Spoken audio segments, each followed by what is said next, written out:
बिस्मिल्लाहिर्रहमानिर्रहीम। Dear students, अस्सलाम वालेकुम। उम्मीद करती हूँ कि आप सब ठीक होंगे। बच्चों, जैसा कि आपको पता है, हम हिस्सा नज़म को पढ़ रहे हैं और हिस्सा नज़म में से हम जिस नज़म को पढ़ रहे हैं वो बोर्ड पे सामने आपको उसका उन्वान नज़र आ रहा है। नज़म का उन्वान है आदमी। बच्चों, जिसको तहरीर किया है सैयद ज़मीर जाफरी ने। 1918 में पैदाइश हुई और 1999 में इन्होंने वफात पाई। बेटा, आप सब अपनी टेक्स्ट बुक का सफ़ा नंबर 107 खोल लें। शेर नंबर 4 और 5 मैंने सामने बोर्ड पे मेंशन किया है, लेकिन बच्चे सबसे पहले हम शेर नंबर 4 को पढ़ेंगे। जी, यकीनन आप सब बच्चों ने अपनी टेक्स्ट बुक का सफ़ा नंबर 107 खोल लिया होगा। बच्चे, अगर प्रीवियस लेक्चर की बात की जाए तो नज़म आदमी में हमने अभी तक जो 3 अशार पढ़े उसमें पढ़ा था कि इंसान ने अपने अंदाज़ो बयान को इस तरह बदल कर रख दिया है कि उसने अपनी म्यारे ज़िंदगी को बहुत बुलंद कर लिया है।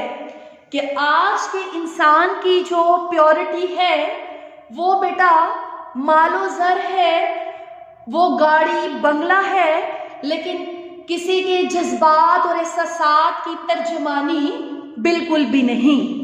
कहा जाता है कि पहले पहल जो घर थे उन घरों में बहुत दूरी हुआ करती थी, वक्फा हुआ करता था कि एक घर का दूसरे घर से कुछ फर्क होता था। लेकिन आज के दौर में जो उस वक्फे ने बेटा बहुत ज़्यादा अपनायत एख्तियार कर ली। कौन सा वक्त आ गया कि हर घर एक दूसरे घर के साथ जुड़ा तो है, लेकिन अपने ही घर में रहने वाले अफराद का हमें पता नहीं होता कि उसका तौर अतवार कैसा है, कि जिसके जज्बात एहसासात कैसे जा रहे हैं। तो किसी दूर की तो बहुत दूर की बात कि किसी पराई के जानब हम ये ख्याल करें, हमें अपने ही घरों में रहने वाले लोगों के एहसासात का पता नहीं होता। तो उसकी वजह ये कि इंसान ने बच्चे अपनी ख्वाहिशात का जो तराजू है उसको मापना कम कर दिया है, बल्कि क्या किया कि उस तराजू में अपनी ख्वाहिशात को डालता ही जाता है और फिर वो अपने म्यारी ज़िंदगी को बहुत बुलंद कर लेता है। जी बेटा, ये तो था आपका प्रीवियस लेक्चर कि जिसमें मैंने कहा थोड़ी सी हम गुफ्तगू कर लेते हैं ताकि आपको पता चले कि नज़म जो आदमी है ये क्या सिर्फ आदमी के लिए लिखी गई है या इसमें पूरी इंसानियत की बात को बयान किया गया है। जी बेटा, आज का शेर नंबर 4 है, वो मैं बोलती हूँ अल्फाज के मानिए। शेर नंबर 4 के मैंने बेटा सामने बोर्ड पे लिख दिए हैं। शेर नंबर 4 है, जिंदगी नीचे कहीं मुंह देखती ही रह गई, कितना ऊंचा ले गया जीने का मयार आदमी। तो बेटा मुंह देखती हैरान होना, ठीक है, मयार अंदाज को कहा जाता है। जी बेटा, अब सैयद ज़मीर जाफरी के अगर इस शेर की बात बयान की जाए कि जिंदगी नीचे कहीं मुंह देखती ही रह गई, कितना ऊंचा ले गया जीने का मयार आदमी, तो बेटा इसमें बयान किया गया कि आज के दौर का इंसान अपनी जिंदगी के मयार को बहुत बुलंद कर चुका है। बेटा इसमें हकीकी, सच्ची और खरी जिंदगी नीचे कहीं हैरान और मुतहय्यर है। आप लोग देखें, ये मालो दौलत की हवस में अंधा होकर रूहानी कदरों से बेगाना हो गया। कौन? आज का इंसान। बेटा आज के इंसान ने उसने दौलत कोठी और कार को अपनी जिंदगी का मकसद बना लिया है। आप लोग देखें, हम किसी से गुफ्तगू करते हैं, किसी से बातचीत करते हैं, तो आज के इंसान की जो एक ख्वाहिश है, पहले क्या हुआ करता था कि हमने किसी पोस्ट पे पहुंचना है, हमने जिंदगी में कारनामा अंजाम देना है। मगर आज आप देखें बच्चा, हम जिस दौर में जिंदा हैं, जिस दौर में हम बस रहे हैं, आज तमाम के तमाम लोगों का सिर्फ एक जानब रुझान है, और वो दौड़ बेटा इस कदर वो तवील कर चुके हैं कि जिसमें सिर्फ और सिर्फ मालो ज़र की हवस रह गई है। तो बेटा फिर क्या हुआ कि रुपए पैसे की अहमियत ने इसके दिल से हमदर्दी, हलूस, मोहब्बत और प्यार के जज्बे खत्म कर दिए हैं। ऐसे ही होता है कि जब मालो ज़र हमारे पास होगा तो फिर अपनायत की कमी आ जाती है, तो फिर हमदर्दी और हलूस के हमने क्या किसी के साथ हमदर्दी से बात करनी है और हलूस नीयत से बात करनी है, कि जबकि हमारे जीने का जो मयार है वो सिर्फ और सिर्फ रुपया और पैसा है। बच्चे, ये जो नमूदो नमाइश की ज़िंदगी है कि जिसमें आज का इंसान सर्वाइव कर रहा है, आज का इंसान अपनी ज़िंदगी गुजार रहा है, क्या ये नमूदो नमाइश हमेशा उसके पास थी या हमेशा रहने वाली है? ना हमेशा थी और ना रहने वाली है। मगर इस कम और कलील वक्त में हमने अपने आप को इस कदर मसरूफ कर लिया कि हम उन ख्वाहिशात के उस कुएं में धकेलते ही चले जा रहे हैं। बच्चे, सैयद ज़मीर जाफरी नज़म आदमी में लोगों को इंसानियत की तरफ तरगीब दे रहे हैं कि अगर आज का इंसान, हम इंसान तो हैं मगर हम में से बेशतर लोग इंसानियत से आरी होते हैं, कि चलते फिरते आपको इस दुनिया में बेतहाशा लोग नज़र आ रहे हैं, मगर बच्चे उन लोगों में इंसानियत कम है। तो ज़िंदगी अपनी असली सूरत में फितरत से करीब तर होती है। बच्चों, जब इसे फितरत से दूर कर दिया जाए तो इसमें बनावट आ जाती है, और बनावट का जो लबादा है वो एक ना एक दिन बेटा उतर कर ही रहता है। आज आप लोग देखें, हर कोई इसी तगोदो में है कि किसी ना किसी तरह अपने म्यार ज़िंदगी को बुलंद किया जाए, कि मैंने अपनी सहेलियों में, अपने दोस्तों में खुद को, अपने आप को परफेक्ट साबित करना है, अपने आप की दौलत को जाहिर करना है, कि आज का जो इंसान है वो तहजीब, शाइस्तगी को एक तरफ रख के तो सिर्फ और सिर्फ मालो दौलत को यकजा इकट्ठा करने में लगा हुआ। वो कहता है कि अगर मेरे पास मालो ज़र होगा तो तब ही मेरा मयार बुलंद होगा, अगर मेरे पास मालो ज़र नहीं तो मेरी लोगों के सामने, वो कहते हैं कि अहमियत नहीं रहेगी, कि लोग मुझे हकीर जानेंगे। तो आज के तमाम लोगों का जो रुझान है बेटा वो सिर्फ और सिर्फ इसी जानब है। मजीद बच्चे, इसका दूसरा जो मिसरा है अगर उसकी तरफ अब आए, कितना ऊंचा ले गया जीने का मयार आदमी। तो बेटा इसमें सैयद ज़मीर जाफरी बयान करते हैं कि इंसान अपनी खुद साख्ता मसनूई म्यार ज़िंदगी को बरकरार रखने के लिए सर तोड़ कोशिश कर रहा है। इसकी ज़िंदगी की ज़ाहरी चकाचौंध तो बहुत मुतासिर कुन है, लेकिन दिली तौर पर बेहद परेशान है। ऐसे ही है क्या बच्चे, जो दिल का सुकून और इत्मीनान है वो मालो ज़र से और दौलत से बरकरार रखा जा सकता है? हरगिज़ नहीं, बल्कि दिलों का सुकून तो बिलाशुबा अल्लाह ताला के ज़िक्र अज़कार में मौजूद है।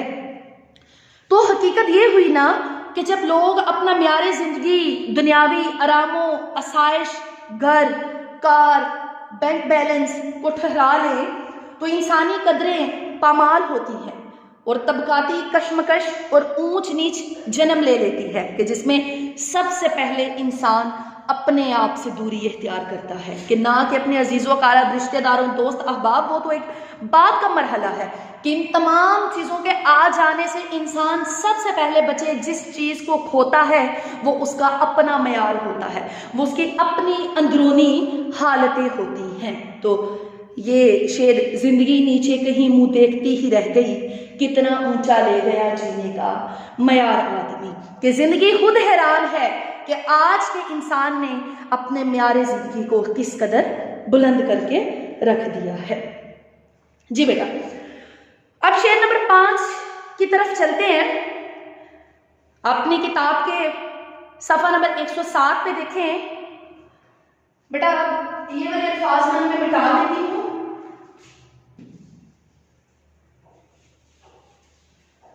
जी, शेर नंबर 5 है,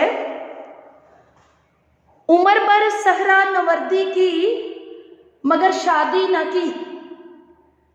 सहरा नवर्दी क्या होता है? सहराओं या जंगलों में फिरना। कैस दीवाना भी था, कितना समझदार आदमी।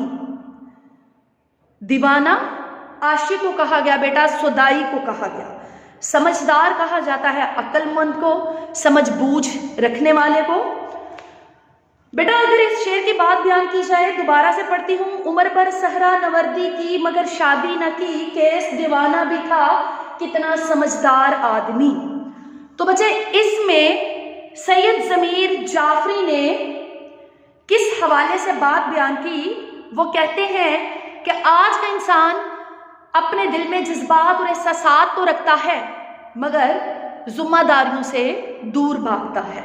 अब अगर हम जिक्र करें इसकी पूरी डेप्थ में जाके, तो बच्चे सैयद ज़मीर जाफरी बयान करते हैं, वो कहते हैं इस शेर में बच्चों कैस का जो जिक्र किया गया है, दरअसल ये एक शहजादा था, ठीक है, और जिसके बारे में कहा जाता है कि इसे लैला नामी एक खतून से इश्क हो गया था और इसी के इश्क में मैं तमाम उम्र सहराओं में मारा मारा फिरता रहा।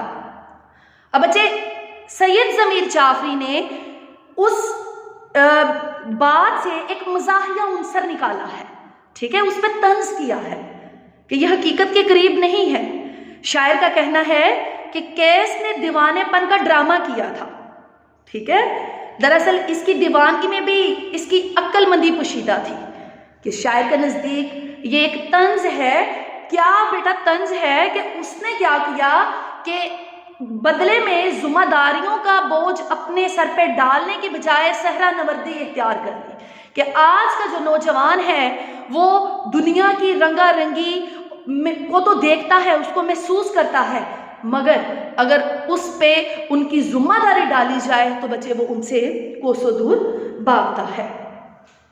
तो इसमें सैयद ज़मीर जाफरी बयान करते हैं, वो कहते हैं कि कैस दीवाना निकला और बड़ा अक्लमंद निकला, वो तमाम उम्र सहराओं में फिरता रहा। बच्चे आप देखें कि अगर वाकई वो लैला का इस कदर सच्चा आशिक था तो इससे शादी क्यों ना की।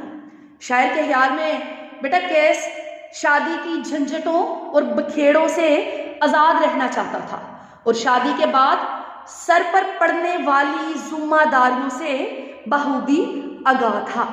आप लोग देखें कि उसने क्या किया कि लैला से मोहब्बत तो की मगर उस मोहब्बत का जवाब शादी की सूरत में बेटा कबूल नहीं किया, क्योंकि वो कहता है कि बाद की जिम्मेदारियों को मैं अहसन तौर पर निभा नहीं सकूंगा। तो सैयद ज़मीर जाफरी कहते हैं कि ठीक है उसने मोहब्बत की मगर उसकी अक्लमंदी ये थी कि उसने शादी से दूरी इख्तियार की। बच्चे आप लोगों को भी पता है कि शादी सुन्नत है और फितरत के ऐन मुताबिक है, ठीक है। हमारे आज के नौजवानों का जो हसब नसब है वो आज़ादी को पसंद करते हैं मगर जिम्मेदारियों से कोसों दूर भागते हैं। तो बच्चे फिर क्या होता है कि अगर सुन्नत और फितरत के ऐन मुताबिक अगर इंसान चले तो फिर माशा एक तरक्की का ज़ामिन होता है। लेकिन मौजूदा दौर की महंगाई और गैर शरई रस्मात ने शादी जैसे आसान और मसनून अमल को भी मुश्किल तरीन बना दिया है। ऐसे ही है कि बच्चे आज रिश्ता जब किया जाता है तो सबसे पहले उसके लवाजमात को तय पाया जाता है कि आप जहेज में क्या देंगे। तो इस लिहाज से क्या हुआ, ये तो एक दूसरा पहलू एक निकल आया ना यहाँ पे, कि हमने यहाँ पर जो बात, यहाँ पे सैयद ज़मीर जाफरी लैला के हक में तो नहीं, वो किसके बारे में बयान कर रहे हैं, वो कैस के हक में है। वो कहते हैं कि वो तो समझदार निकला, लेकिन फितरत के असूलों के मुताबिक अगर बेटा माशरे में गैर रसूमात रस्में जो रस्म व रवाज है वो राइज हो जाएं, तो फिर आज के जो नौजवान होंगे वो रंगारंगी में लुत्फ अंदोज होते रहेंगे, मगर शादी जैसे एक फितरी अमर से दूर भागेंगे। तो इस लिहाज से सैयद ज़मीर जाफरी ने आज के इंसान को अपनी और उसके म्यार ज़िंदगी को बहुत ऊंचा देखते हैं कि आज का इंसान अपने म्यार को सिर्फ और सिर्फ माल और दौलत के इवज़ बुलंद समझता है, मगर आजिज़ी, हमदर्दी और हलूस से कोसों दूरी इख्तियार कर चुका है। बेटा आपके इस नज़म के 5 अशार मुकम्मल हो गए। अपना बहुत ख्याल रखिएगा। इंशाअल्लाह हम नेक्स्ट लेक्चर में इसके शेर नंबर 6 की जानिब जाएंगे, तो आपको पता चलेगा कि अब आगे आज तक आपने याद रखना है कि आज तक सैयद ज़मीर जाफरी ने जो नौजवान नस्ल पे तंज किया वो ये कि वो अपनी ज़िम्मेदारियों से बहुत दूर भागते हैं। ओके बेटा, अल्लाह हाफिज़।